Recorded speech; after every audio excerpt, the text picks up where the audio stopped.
ಜನ್ಮಾದ್ಯಸ್ಯ ಯತೋನ್ಮಯಾದಿತರತಶ್ಚಾರ್ಥೇಷ್ವಭಿಘ್ನಸ್ವರಾಟ್ ತೇನೇ ಬ್ರಹ್ಮ ಹೃದಯ ಆದಿಕವಯೇ ಮುಹ್ಯಂತಿ ಯತ್ಸೂರಯಃ ತೇಜೋ ವಾರಿಮೃದಾಂ ಯಥಾ ವಿನಿಮಯೋ ಯತ್ರ ತ್ರಿಸರ್ಗೋ ಮೃಷಾ ಧಾಮ್ನಾ ಸ್ವೇನ ನಿರಸ್ತಸದಾ ಕುಹಕಂ ಸತ್ಯಂ ಪರಂ ಧೀಮಹಿ.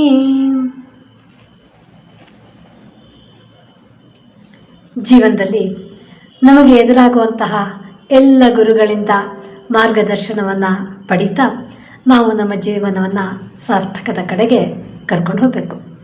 ಹೀಗೆ 14 ಗುರುಗಳಾದರೂ ಈಗ 15ನೇ ಗುರು ಯಾರು ಅಂದರೆ ಜಿಂಕೆ.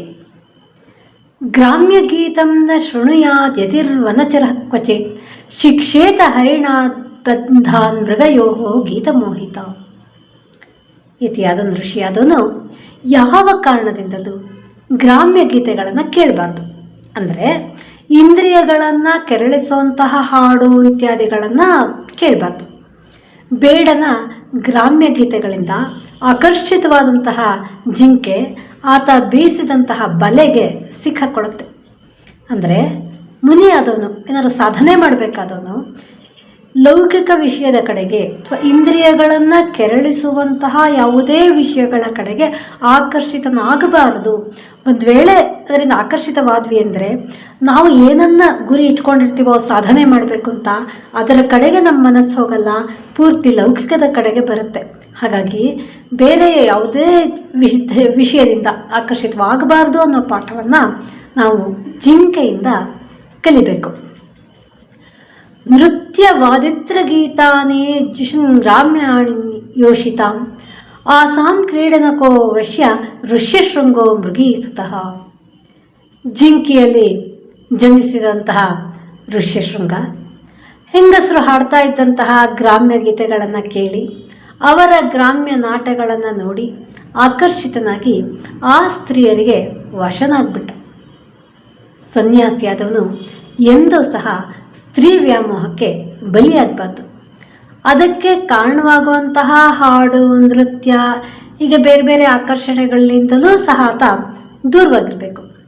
ಸ್ತ್ರೀಯರ ಪರಿಚಯವೇ ಇಲ್ಲದೆ ಬೆಳೆದಂತಹ ಋಷ್ಯಶೃಂಗನಂಥ ಋಷಿಯೂ ಸಹ ಆಕರ್ಷಣೆಗೆ ಒಳಗಾದ. ಇಲ್ಲಿ ಋಷ್ಯಶೃಂಗನ ಒಂದು ಪ್ರಸಂಗವನ್ನು ನಾವು ಸ್ಮರಿಸ್ಕೋಬಹುದು.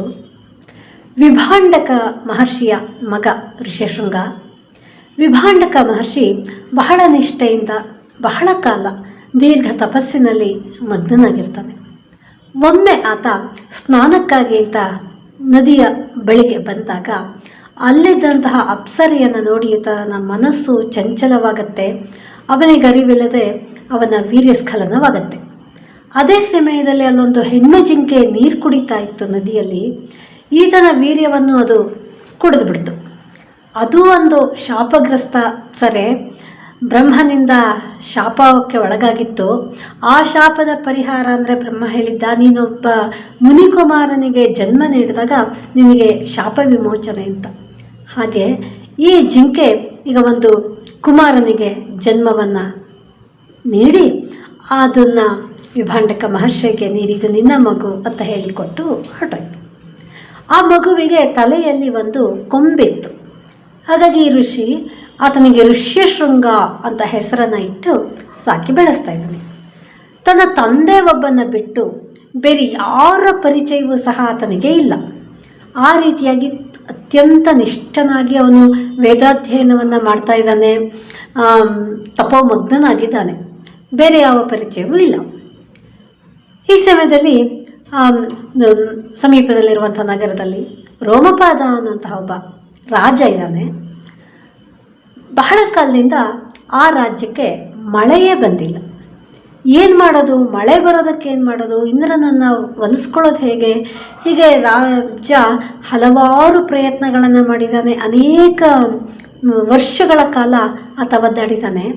ಆಗ ಆತನಿಗೆ ಜ್ಞಾನಿಗಳೊಬ್ಬರು ಹೇಳಿದ್ರು, ಒಬ್ಬ ಪರಮ ತಪಸ್ವಿ, ಪರಮ ಋಷಿ ಋಷ್ಯಶೃಂಗ ಇದ್ದಾನೆ, ಆತನನ್ನು ನೀನೇನಾದರೂ ನಿನ್ನ ನಗರಕ್ಕೆ ಕರ್ಕೊಂಡ್ಬಂದರೆ ಅವನ ಒಂದು ತಪಸ್ಸಿದ್ಧಿಯ ಕಾರಣದಿಂದ ನಿನ್ನ ರಾಜ್ಯಕ್ಕೆ ಮಳೆ ಬರುತ್ತೆ. ಹಾಗಾದ್ರೆ ಅವನ್ನ ಕರ್ಕೊಂಬರೋದಾದರೂ ಹೇಗೆ? ಅವನಿಗೆ ಮನುಷ್ಯರ ಸಂಪರ್ಕವೇ ಇಲ್ಲ, ಅವನು ಬೇರೆ ಮನುಷ್ಯರನ್ನು ನೋಡೇ ಇಲ್ಲ, ಹಾಗೆ ಅವನು ಕರೆದ್ರೆ ಸುಮ್ಮನೆ ಬರೋದು ಇಲ್ಲ. ಇದಕ್ಕೇನಾದ್ರು ಉಪಾಯದಿಂದಲೇ ನಾವು ಆತನನ್ನು ಕರೆಸ್ಕೋಬೇಕು, ಇಲ್ಲರೆ ಮಹರ್ಷಿಯೂ ಸಹ ವಿಭಾಂಡಕ ಮಹರ್ಷಿಯು ಅವನ ಮಗನನ್ನು ಕಳಿಸೋದಿಲ್ಲ ಅನ್ನೋದು ಅರ್ಥವಾಗತ್ತೆ. ಇದಕ್ಕೇನು ಮಾಡಬೇಕು, ಯಾರು ಇದನ್ನು ಮಾಡಬಲ್ಲರು ಅಂತ ರಾಜ ಹಲವರಿಗೆ ಅದರ ಜವಾಬ್ದಾರಿಯನ್ನು ಕೊಡಕ್ಕೆ ನೋಡ್ತಾನೆ. ಆಗೊಬ್ಬ ವೃದ್ಧ ವೇಶ್ಯ ಸ್ತ್ರೀ, ನಾನು ಕೇಳುವಂತಹ ಸಲಕರಣೆಗಳನ್ನು ಸಾಧನಗಳನ್ನು ನಂಗೆ ಕೊಟ್ಟರೆ ಸಾಕು, ನಾನು ಈ ಕೆಲಸವನ್ನು ಮಾಡ್ತೀನಿ ಅಂತ ಒಪ್ಕೊಂಡು ಕೆಲವು ಸುಂದರ ಯುವತಿಯರು ತನಗೆ ಬೇಕಾದಂತಹ ಎಲ್ಲ ಸಾಧನಗಳನ್ನು ತಗೊಂಡು ಅಲ್ಲಿ ಬರ್ತಾಳೆ. ಅಲ್ಲಿ ನದಿಯಲ್ಲಿ ಒಂದು ನೌಕಾ ಆಶ್ರಮವನ್ನು ರಚಿಸ್ಕೊತಾಳೆ. ಸುತ್ತಮುತ್ತಲ ಪರಿಸರವನ್ನೆಲ್ಲ ಅಧ್ಯಯನವನ್ನು ಮಾಡ್ತಾಳೆ. ಒಂದು ಸಮಯದಲ್ಲಿ ಆ ಋಷಿ ಬೇರೆ ಕಡೆಗೆ ಹೋಗಿದ್ದಾನೆ, ಆಶ್ರಮದಲ್ಲಿ ಇಲ್ಲ ಅಂತ ತಿಳಿದು ತನ್ನ ಮಗಳನ್ನು ಅಲ್ಲಿಗೆ ಕಳಿಸ್ತಾಳೆ. ಈಕೆ ಒಬ್ಬ ಸುಂದರ ಯುವತಿ, ಸಂಪೂರ್ಣವಾಗಿ ಅಲಂಕಾರವನ್ನು ಮಾಡಿಕೊಂಡು ಸುಂದರ ಯುವತಿ ಅಲ್ಲಿಗೆ ಬರ್ತಾಳೆ ಆಶ್ರಮಕ್ಕೆ. ಋಷ್ಯಶೃಂಗ ಒಬ್ಬನೇ ಇದ್ದಾನೆ, ಅವನಿಗಿದು ಯಾರೂ ಗೊತ್ತಾಗಲ್ಲ. ಯಾರೋ ಬಂದರು, ಅತಿಥಿ ಬಂದರು, ಏನು ಅದ್ಭುತ ರೂಪ, ಓ ಯಾವುದೋ ದೇವತೆ ಇರಬಹುದು, ನನ್ನನ್ನು ವರ ಕೊಡೋಕ್ಕೆ ಕರುಣಿಸೋಕ್ಕೆ ದೇವತೆನೇ ಬಂದಿರೋದು ಅಂತ ಅಂದ್ಕೊಂಡು ಆಕಿನ್ನ ಸ್ವಾಗತಿಸ್ತಾನೆ. ಯಾವ ದೇವತೆ ನೀನು, ನಾನು ನೋಡೇ ಇಲ್ವಲ್ಲ ನಿನ್ನ ಅಂತ ಸ್ವಾಗತಿಸ್ತಾನೆ. ಅರ್ಘ್ಯಪಾದ್ಯಾದಿಗಳನ್ನು ಕೊಡ್ತಾನೆ, ಹಣ್ಣು ಹಂಪಲುಗಳನ್ನೆಲ್ಲ ಕೊಡ್ತಾನೆ. ಆದರೆ ಆಕೆ ಹೇಳ್ತಾಳೆ, ನಾನು ಒಬ್ಬ ತಪಸ್ಸನ್ನು ಮಾಡೋಂಥವನು, ನಮ್ಮ ಆಶ್ರಮದ ನಿಯಮದಂತೆ ನಾನು ಬೇರೆಯವರಿಂದ ಏನನ್ನೂ ತಗೊಳ್ಳೋದಿಲ್ಲ, ಏನನ್ನೂ ನಾನು ಸ್ವೀಕರಿಸಬಾರ್ದು, ಅದೇ ನಮ್ಮ ನಿಯಮ. ಇದಕ್ಕೆ ಬದಲಾಗಿ ನಾನೇ ನಿನಗೆ ಉಪಚಾರವನ್ನು ಮಾಡ್ತೀನಿ ಅಂತ ಹೇಳಿ ಅವನಿಗೆ ಮಧುರವಾದಂತಹ ಭಕ್ಷ್ಯಗಳನ್ನೆಲ್ಲ ತಿನ್ನೋಕ್ಕೆ ಕೊಡ್ತಾಳೆ. ಅವನ ಮೈಗೆ ಸುಗಂಧವನ್ನು ಲೇಪಿಸ್ತಾಳೆ. ಇದೆಲ್ಲ ಇವನಿಗೆ ಒಂಥರ ವಿಚಿತ್ರ ಅನಿಸುತ್ತೆ. ತಾನು ಎಂದೂ ತಿನ್ನದಂತಹ ಭಕ್ಷ್ಯ ಭೋಜ್ಯಗಳನ್ನು ತಿಂತಾನೆ. ಆನಂದವಾಗಿ ಹೋಗುತ್ತೆ, ಇದೇನು ರುಚಿ ನಂಗೆ ಗೊತ್ತೇ ಇಲ್ವಲ್ಲ ಅಂತ ಆಶ್ಚರ್ಯದಿಂದ ತಿಂತಾನೆ. ಆಕೆಯ ಒಂದು ಸಂಘ, ಆಕೆಯ ಒಂದು ಸಹವಾಸ ಇವನಿಗೆ ಅಪ್ಯಾಯಮಾನ ಅಂತ ಅನಿಸುತ್ತೆ. ಹಾಗೆ ಮಾತಾಡ್ತಾ ಸ್ವಲ್ಪ ಕಾಲ ಕಳೆದು ಇನ್ನೇನು ಋಷಿ ಬರ್ತಾನೆ ಅಂತ ಗೊತ್ತಾದ ತಕ್ಷಣ ಈಕೆ ಓಡಾಟೋಗ್ತಾಳೆ ಗೊತ್ತಾಗದೆ ಇದ್ದಂಗೆ. ಋಷ್ಯಶೃಂಗನಿಗೆ ಮನಸ್ಸು ಪೂರ್ತಿ ಆಕೆಯಿಂದ ಆಕರ್ಷಿತವಾಗಿದೆ. ಯಾರದು, ಯಾರ ತಪಸ್ವಿ ಅದು, ಯಾವ ರೀತಿಯ ಸಾಧನೆಯನ್ನು ಆತ ಮಾಡ್ತಿರ್ಬೋದು ಅಂತ ಆ ವ್ಯಕ್ತಿಯನ್ನೇ ಕುರಿತು ಚಿಂತಿಸ್ತಾ ಇರ್ತಾನೆ. ಆ ಸಮಯದಲ್ಲಿ ತಂದೆ ಅಲ್ಲಿಗೆ ಬರ್ತಾರೆ.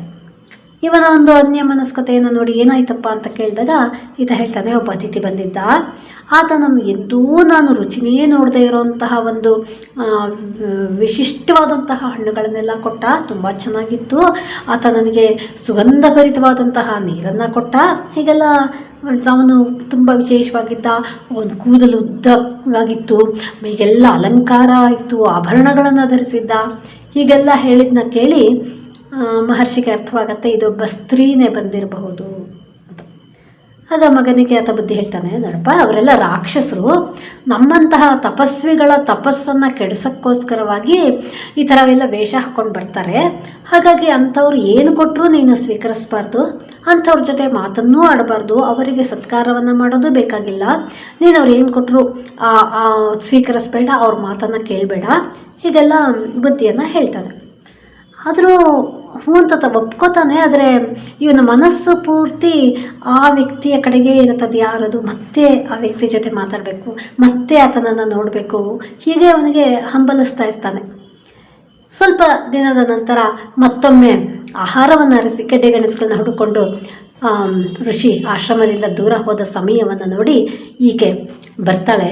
ಇವಳನ್ನು ನೋಡಿದ ತಕ್ಷಣ ಋಷ್ಯಶೃಂಗ ತುಂಬ ಸಂತೋಷದಿಂದ, ನಮ್ಮ ತಂದೆ ಬರೋಕ್ಕೆ ಮುಂಚೆ ನಡಿ ನಿಮ್ಮ ಆಶ್ರಮಕ್ಕೆ ಹೊಟ್ಟೋಗೋಣ, ನಿಮ್ಮ ಆಶ್ರಮ ತೋರಿಸು ನನಗೆ ಅಂತ ಕೇಳ್ತಾನೆ. ಇಂಥ ಸಮಯವನ್ನೇ ಕಾಯ್ತಾ ಇದ್ಲು ಆಕೆ. ಅವನ ಜೊತೆಗೆ ಓಡಿ ಬಂದು ಆ ನೌಕೆಯನ್ನು ಏರಿ ನೌಕೆ ನಗರದ ಕಡೆಗೆ ಹೊರಡುತ್ತೆ. ನೌಕೆಯಲ್ಲಿ ಕೂತ ಮೇಲೆ ಇವನಿಗೆ ಬಾಹ್ಯ ಪ್ರಪಂಚದ ಅರಿವೇ ಬರಬಾರ್ದು. ತಾನು ಎಲ್ಲಿದ್ದೀನಿ, ಏನು ಮಾಡ್ತಿದ್ದೀನಿ, ಎಲ್ಲಿಗೆ ಹೋಗ್ತಿದ್ದೀನಿ, ಇದು ಯಾವುದು ಅವನಿಗೆ ಗೊತ್ತಾಗಬಾರ್ದು ಅಂತ ಅವನ ಮುಂದೆ ಗಾಯನ, ನೃತ್ಯ, ಅವನಿಗೆ ಬೇಕಾದಂತಹ ಭಕ್ಷ್ಯ ಭೋಜ್ಯಗಳು, ವಿಶೇಷವಾದಂತಹ ಭಕ್ಷ್ಯ ಭೋಜ್ಯಗಳು ಅವನೆಂದೂ ತಿಂದಿರಲಿಲ್ಲ, ಅದನ್ನು ರುಚಿ ನೋಡಿ ಆಸ್ವಾದಿಸ್ತಾ ಇದ್ದಾನೆ. ವಿಶೇಷವಾದಂತಹ ಪ್ರಥಮ ಬಾರಿಗೆ ಕೇಳ್ತಾ ಇರೋಂತಹ ಗಾಯನ, ಅವರೆಲ್ಲರ ಸುಂದರ ಸ್ತ್ರೀಯರ ನೃತ್ಯ, ಇದೆಲ್ಲವನ್ನು ನೋಡಿ ಮೈ ಮರೆತು ಬಿಡ್ತಾನೆ ಆತ. ತಾನು ಎಲ್ಲಿಗೆ ಹೋಗ್ತಿದ್ದೀನಿ, ಯಾಕೆ ಹೋಗ್ತಿದ್ದೀನಿ, ಎಲ್ಲವೂ ಮರೆತು ಹೋಗುತ್ತೆ.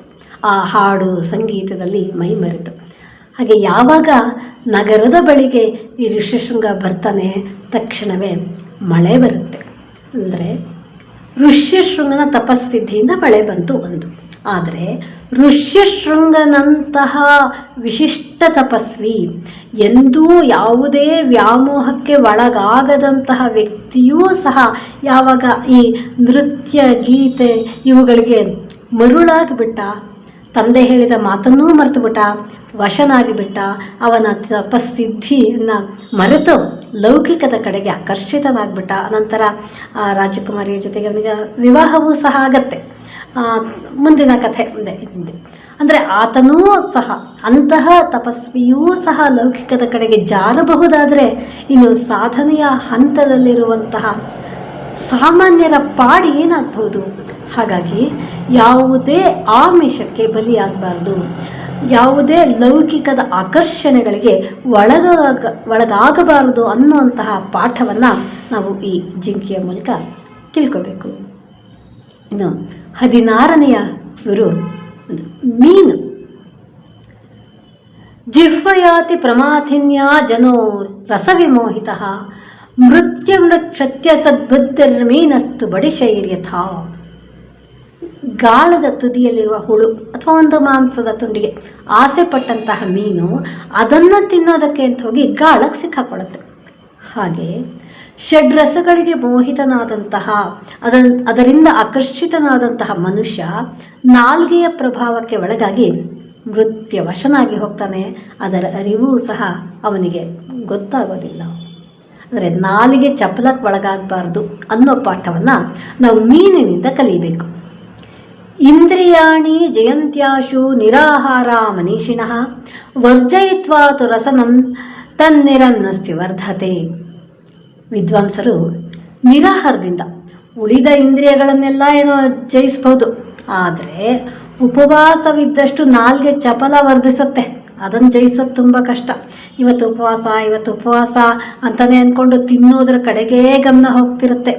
ಎಲ್ಲಿಂದನಾದ್ರು ಮಧುರ ವಾಸನೆ ಏನಾದ್ರು ಬಂದ್ರಂತೂ ಆಹಾ, ನಾನಿವತ್ತು ತಿನ್ನೋ ಹಂಗಿಲ್ವಲ್ಲ, ಯಾವಾಗ ಅದನ್ನು ತಿಂತೀನೋ, ಈ ಸಾಮಾನ್ಯರ ಮನಸ್ಸಂತೂ ಅದರ ಕಡೆಗೆ ಸೆಳೀತಾ ಇರುತ್ತೆ. ಹಾಗಾಗಿ ಅದನ್ನು ಜಯಿಸೋದು, ನಾಲಿಗೆಯನ್ನು ಜಯಿಸೋದು ಬಹಳ ಕಷ್ಟ.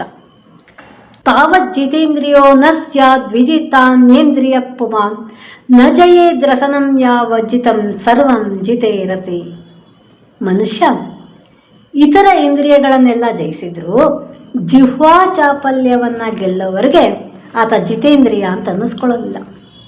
ನಾಲ್ಗೆ ಒಂದನ್ನು ಗೆದ್ದರೆ ಎಲ್ಲ ಇಂದ್ರಿಯಗಳನ್ನು ಗೆದ್ದಂತೆ.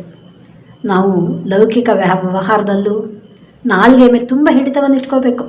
ಈ ನಾಲಿಗೆಯ ಬಗ್ಗೆ ಹೇಗೆ ನಾಲಿಗೆಯನ್ನು ನಾವು ಕಂಟ್ರೋಲಲ್ಲಿ ಇಟ್ಕೋಬೇಕು ಅನ್ನೋದಕ್ಕೆ ಒಂದು ಸುಭಾಷಿತವೂ ಸಹ ಇದನ್ನು ಸಾರಿ ಹೇಳುತ್ತೆ. ಜಿಹ್ವೆ ಪ್ರಮಾಣಂ ಜಾನೀಹಿ ಭಾಷಣೆ ಭೋಜನೆ ಪಿಚ ಅತ್ಯುಕ್ತಿ ಅತಿಭಕ್ತಿಶ್ಚ ಸದ್ಯ ಪ್ರಾಣಾಪಹಾರಿಣಿ ಅಂತ. ಮಾತು ಮತ್ತು ಭೋಜನ ಈ ಎರಡು ವಿಷಯದಲ್ಲೂ ನಾಲಿಗೆ ಮೇಲೆ ನಿಯಂತ್ರಣವನ್ನು ಇಟ್ಕೊಂಡಿರಬೇಕು. ಅತಿಯಾದ ಮಾತು ಹಾಗೂ ಅತಿಯಾದ ಭೋಜನ ನಮ್ಮ ಪ್ರಾಣಕ್ಕೆ ಕಂಟಕಪ್ರಾಯವಾಗತ್ತೆ. ಮಾತು ಹೌದು ಮನುಷ್ಯನಿಗೆ ಸಿಕ್ಕಿರುವಂತಹ ಒಂದು ವಿಶೇಷ ವರದಾನ. ಅದನ್ನು ನಾವು ಸಾರ್ಥಕ ರೀತಿಯಲ್ಲಿ ಬಳಸ್ಕೊಂಡಿದ್ದೇ ಆದರೆ, ಅದನ್ನು ನಾವು ನಮ್ಮ ಅಭ್ಯುದಯಕ್ಕೆ ಬಳಸಿದ್ದೇ ಆದರೆ, ಅದನ್ನು ನಾವು ಲೋಕಹಿತಕ್ಕಾಗಿ ಬಳಸಿದ್ದೇ ಆದರೆ ನಾವು ಶ್ರೇಷ್ಠರಾಗ್ತೀವಿ.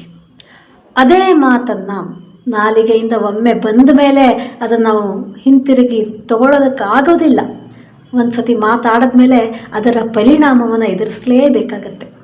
ಹಾಗೆ ನಾಲಿಗೆ ರುಚಿಯ ಕಡೆಗೆ ಆಕರ್ಷಿತವಾದಾಗ ಅದು ಕೇಳಿದ್ದನ್ನೆಲ್ಲ ನಾವು ಒದಗಿಸ್ತಾ ಹೋದರೆ ಅದು ಶರೀರದ ಒಂದು ಅಸೌಖ್ಯಕ್ಕೂ, ಆ ಮೂಲಕ ಮಾನಸಿಕ ಸ್ಥಿಮಿತವನ್ನು, ಬುದ್ಧಿಯ ನಿಯಂತ್ರಣವನ್ನು ಕಳ್ಕೊಳ್ಳುವಂತಹ ಪರಿಸ್ಥಿತಿಯೂ ಬರುತ್ತೆ.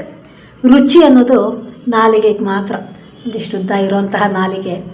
ಅನಂತರ ಒಳಗೋದ್ಮೇಲೆ ಜೀರ್ಣಕ್ರಿಯೆಗಾಗಲಿ ಅಥವಾ ನಮ್ಮ ಶರೀರ ಪುಷ್ಟಿಗಾಗಲಿ ಬೆಳವಣಿಗೆಗಾಗಲಿ ಆ ರುಚಿ ಅಗತ್ಯವೇ ಇಲ್ಲ. ಆದರೆ ನಾಲಿಗೆಯ ಹಿಡಿತಕ್ಕೆ ನಾವು ಒಳಗಾದರೆ ಅದು ನಮ್ಮನ್ನು ಸದಾ ಕಾಲ ಆ ವಿಷಯ ಸುಖದ ಕಡೆಗೇ ಎಳಿತಾ ಇರುತ್ತೆ. ಹಾಗಾಗಿ ನಾಲಿಗೆಯನ್ನು ನಿಯಂತ್ರಿಸಿಕೊಂಡವನು ಸಾಧಕನಾಗಬಲ್ಲ. ಇಂದ್ರಿಯ ಜಯಗಳಲ್ಲಿ ಪಂಚೇಂದ್ರಿಯಗಳನ್ನು ಜಯಿಸಬೇಕು. ಅದರಲ್ಲೂ ವಿಶೇಷವಾಗಿ ನಾಲಿಗೆಯ ಮೇಲೆ ನಾವು ಹಿಡಿತವನ್ನು ಸಾಧಿಸ್ಕೋಬೇಕು. ನಾವು ಸ್ವೀಕರಿಸುವಂತಹ ಆಹಾರ, ನಾವಾಡುವಂತಹ ಮಾತು. ಅದಕ್ಕಾಗಿ ಸತ್ಪುರುಷರು, ಸಜ್ಜನರು, ಋಷಿಗಳು ಇವರೆಲ್ಲ ಹೆಚ್ಚಾಗಿ ಮೌನವನ್ನು ಆಚರಿಸ್ತಾ ಇದ್ರು. ಮೌನವಾಗಿದ್ದಷ್ಟು, ಅಂದರೆ ಕಡಿಮೆ ಮಾತಾಡಿದಷ್ಟು ಸತ್ಯದ ಮಾತೇ ಹೊರಬರುತ್ತೆ. ನಾವು ಸುಮ್ಮನೆ ಅನವಶ್ಯಕವಾಗಿ ಆಡ್ತಾ ಅದು ಸತ್ಯ ಎಲ್ಲೋ ಹೊರಟೋಗುತ್ತೆ. ಸತ್ಯದ ಜಾಗದಲ್ಲಿ ಸುಳ್ಳೇ ಅಧಿಕವಾಗಿ ಬರೋದಕ್ಕೆ ಆಗತ್ತೆ. ಹಾಗಾಗಿ ಸತ್ಯನಿಷ್ಠನಾದವನು ಮಿತಭಾಷಿಯಾಗಿರ್ತಾನೆ. ಯಾವಾಗ ಸತ್ಯನಿಷ್ಠನಾಗಿ ಮಿತಭಾಷಿಯಾಗಿರ್ತಾನೆ, ಅವನು ಆಡೋಂತಹ ಮಾತು ಶುದ್ಧವಾಗಿರುತ್ತೆ. ಅಂತಹ ಪರಿಶುದ್ಧ ಮಾತು ಅದು ಕೇವಲ ಪರಮಾತ್ಮನ ಸ್ತುತಿಯನ್ನು ಮಾಡಬೇಕೇ ಹೊರತು ಪರನಿಂದೆಯನ್ನು ಮಾಡೋದಕ್ಕಲ್ಲ, ಲೌಕಿಕವಾದ ವಿಷಯಗಳನ್ನು ಆಡೋದಕ್ಕಲ್ಲ. ಈ ರೀತಿಯಾಗಿ ನಾವು ನಮ್ಮ ನಾಲಿಗೆಯನ್ನು ನಿಯಂತ್ರಿಸಿಕೊಂಡಿದ್ದೇ ಆದರೆ ಅದು ನಮ್ಮ ಏಳ್ಗೆಗೆ ಕಾರಣವಾಗುತ್ತೆ. ಹೀಗೆ ಒಂದೊಂದೇ ಗುರುಗಳ ಪಾಠವನ್ನು ನಾವು ಮನನ ಮಾಡ್ಕೋತಾ, ಅದನ್ನು ನಮ್ಮ ಜೀವನದಲ್ಲಿ ಅಳವಡಿಸ್ಕೋತಾ ನಾವು ಮುಂದೆ ಸಾಗೋಣ. ಮುಂದೆ ಯಾವ ಗುರುಗಳು ಬರಬಹುದು ಅದನ್ನು ನಾವು ಮುಂದಿನ ಭಾಗದಲ್ಲಿ ಗಮನಿಸೋಣ. ಓಂ ಪೂರ್ಣಮದ ಪೂರ್ಣಮಿದಂ ಪೂರ್ಣಾತ್ ಪೂರ್ಣಮುದಚ್ಯತೆ ಪೂರ್ಣಸ್ಯ ಪೂರ್ಣಮಾದಾಯ ಪೂರ್ಣಮೇವಾವಶಿಷ್ಯತೆ. ಓಂ ಶಾಂತಿ ಶಾಂತಿ ಶಾಂತಿ.